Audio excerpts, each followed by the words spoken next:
So before you watch this video, I just want to warn you guys, I am not an audiophile. Let's get that straight. I'm merely learning and bringing you guys along on my journey to find better quality audio experiences and just giving you guys my honest opinions. We've been using gaming headsets for a really long time, and now I feel the need to separate using a gaming headset from another headset that's just either more enjoyable for listening to music or consuming content or creating content or whatever. So I'm not claiming, again, to be an audiophile. I'm just trying out a bunch of different stuff, sharing my honest opinions. I'm not gonna try and over explain things either using terms that I don't really know much about. So we're just gonna keep it a buck. Got it? Good. Hopefully by the end of this review, you guys will learn something. Maybe in the comment section or in my Discord, you guys can throw me some recommendations so I can try some new stuff as well. And we can all learn something from each other. So don't forget to get subscribed and leave a comment. And yeah, look forward to seeing what you guys have to say. What's up, guys, and welcome back to Too Much Tech. And in today's video, we are going to be reviewing the Beyerdynamic DT990 Pro. The edition that I have is the 250 ohm version. Let's start off with the build quality of the headphones. These are very solidly built. They're made in Germany. It uses some plastics, a little bit of metal, some leather-ish material, some padding, as well as these velour ear cups. And these ear cups are extremely comfortable, by the way. Like, these are probably one of the more comfortable headphones that I've ever worn, and they're definitely in probably like the top 3 that I've ever tried. You can swap out these ear cups for leather if you want. I don't really see the need. The leather will probably give you a little bit more isolation, but this is an open back headphone anyways, so I don't really know if that isolation really makes much sense for this kind of headphone, but maybe we'll try it in the future, who knows. On the ear cups themselves, they have like this sliced open plastic design to let, obviously more air and let some sound in and out of the headphone, just to give you a little bit more of an atmospheric feel when you're listening to music or playing games or creating content or whatever you're doing. It's gonna feel like the soundstage is a lot more open because of the design of the headphones. You do have 7-step height adjustability on each side, so no matter how big or small your head is, these should be able to fit your head perfectly. There is a very slight amount of swivel adjustment as well. It doesn't really look like it, but it does form to the side of your head just a little bit. And the clamping force is not too bad, honestly. It's pretty good. Like, they're not going anywhere. Like, they're pretty solidly stuck on your head.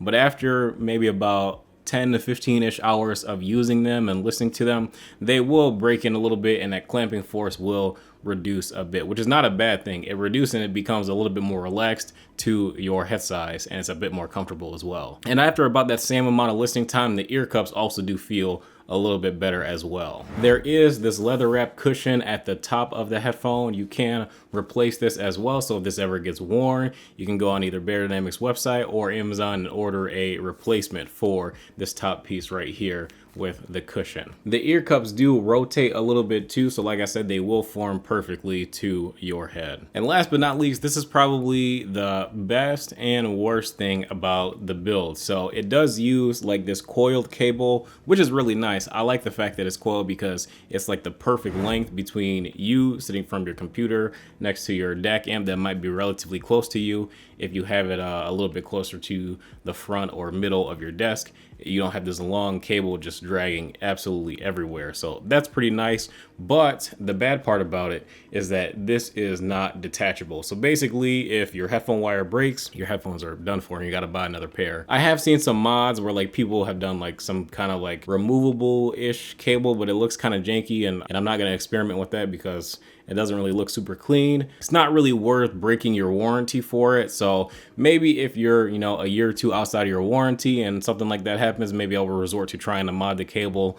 But other than that, I would just leave it as is and maybe purchase an extended protection plan if you're really concerned about it. But it feels pretty durable. It doesn't really feel flimsy at all. So I'm not overly worried about the cable breaking. Just if you have like a cat that likes to chew some stuff, just be wary, you might want to pick something else. So let's go ahead and talk about the sound quality of these headphones. I'm not gonna lie to you, when I first pulled them out of the box and plugged them in, I was right about to stick them back in the box and send them back. I thought that they sounded like really boring. I wasn't really into the sound, and it 100%, it was kind of my fault. It wasn't exactly what I was looking for, so I almost wrote them off. And I was like, nah, that's not really, fair to the headphones. So I bought them. Let me go ahead and review them, test them out like I would test any other product, and I've been using them for about the past 2 weeks or so, pretty much exclusively as my main headphone for everything. So after the first day, almost put them back in the box. 3 or 4 days later, I don't know what it was. Maybe it was just breaking them in. Maybe the drivers were bored of sitting in the box for who knows how long. But after using them for about 3 or 4 days,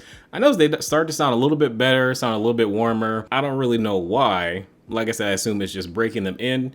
And around that time, they also got a little bit more comfortable too, like I was speaking about earlier. But I did notice that they did start to sound a bit better. I can understand what some reviewers are saying when they review this headset, and they say that they sound a little bit bright. Bright really meaning that basically the highs can sound a little bit sharp or piercing at times, which is most definitely the case. Especially if you're listening at like crazy high volumes, you will probably experience that. So I wouldn't recommend that, but honestly, I don't recommend that for any headphone. But even at those crazy high volumes, it still does retain a lot of the quality of the audio as well. It's just those higher end sounds can be a bit more piercing to your ears. If you listen to a lot of EDM or rock or anything like that with a lot of those higher pitched sounds, you will notice the brightness of this headphone. At moderate volumes, you're pretty much good to go, so don't even worry about it. The mids are really good and the vocals are very easy to listen to. I didn't really notice any issues with people that had lower tone voices, people that had higher tone voices. They all sounded good, crisp, clear. I definitely can't say that anything about these sounds muddy. The only problem with this headphone that I'll say, and it's more than likely probably by design because it's an open back headphone, is just that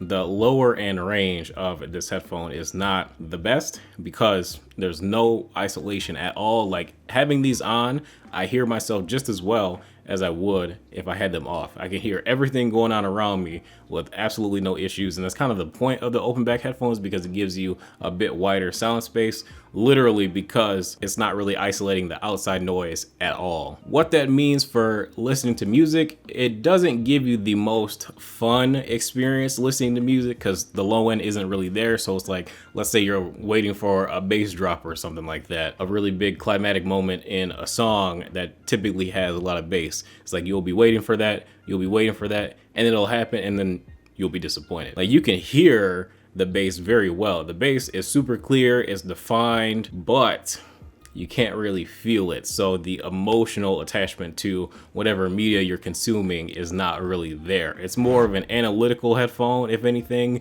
than a more enjoyable and fun listening experience, if I'm being completely honest. Now, that is probably going to be mostly dependent on whatever source that you have it connected to. For most of my testing, primarily I had this plugged into the FiO K5 Pro, which is an all-in-one DAC amp, and that really delivers like a super clean, unchanged sound. It's kind of more just like a pure, this is how your headphone is supposed to be, this is how your source music is supposed to sound, because it doesn't do anything to the sound at all except change the gain and change the volume, and that's pretty much it.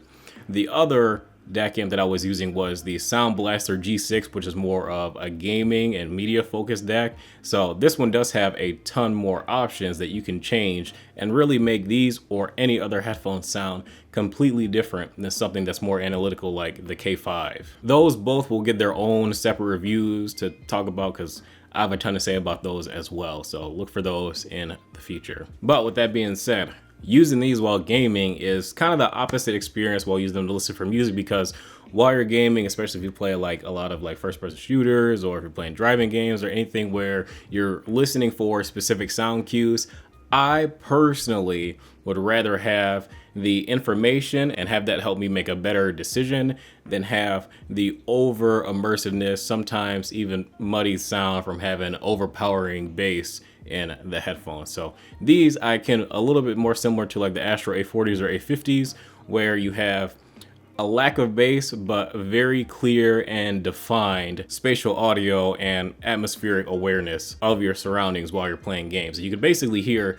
exactly where everything is. The directional sound is very good. All in all, I do like the DT990 Pro quite a bit. This is one of the better headphones that I've tried. I haven't really tried a ton of them, so put that in perspective. But as being one of the better, I'll say mid-range headphones that I've tried, or maybe even entry level, because these are only like 150 bucks.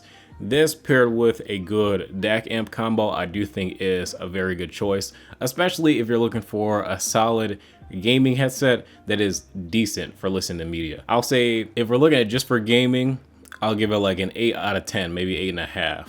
Media experience, I'll give it like a 5.5, 6. Just because it's not the most fun headset. It's kind of dry, so you don't really get a ton of that emotional connection to the media you're consuming, but it is very analytical and accurate. Now, I did order a pair of DT770s because those do have a bit more isolation. They should have a bit better bass response, and I think that might be a little bit closer to what I'm looking for. So that's why I'm not really trying to judge these too harshly, because I actually do like them quite a bit. But I don't really plan on starting a headphone collection, if you know what I mean. But in terms of going with the DT990 Pro, I would recommend this headphone if you're going with like a Creative Sound Blaster G6, if you're going to be doing like a dedicated gaming headphone with a little bit better audio quality than maybe some other gaming headsets that you've tried. For about $300 all in, you should be able to get a Creative Sound Blaster G6 as well as the DT990 Pro 80 or 250 ohm editions. I kind of recommend the 250 because the Sound Blaster can definitely push that much, and the coil cable, trust me, this will save you from having to worry about managing even more cables. But all right, guys, that's all I got for you. If you guys enjoyed, be sure to drop a like and subscribe. If you guys are new to the channel, I will leave the DT990 Pro linked in the description below if you want to check out this headphone, as well as some DAC recommendations on Amazon or B&H, so you guys can try and experiment with your own audio setups. If you end up trying to experiment with your own audio setups, feel free to drop a comment and let me know what you guys think after you receive yours, and let me know your first impressions. And then maybe a little bit later you can hit me up in Discord and tell me about your experience a little bit further on after that initial break-in stage. Thank you guys so much for tuning in, and I will catch you in the next video.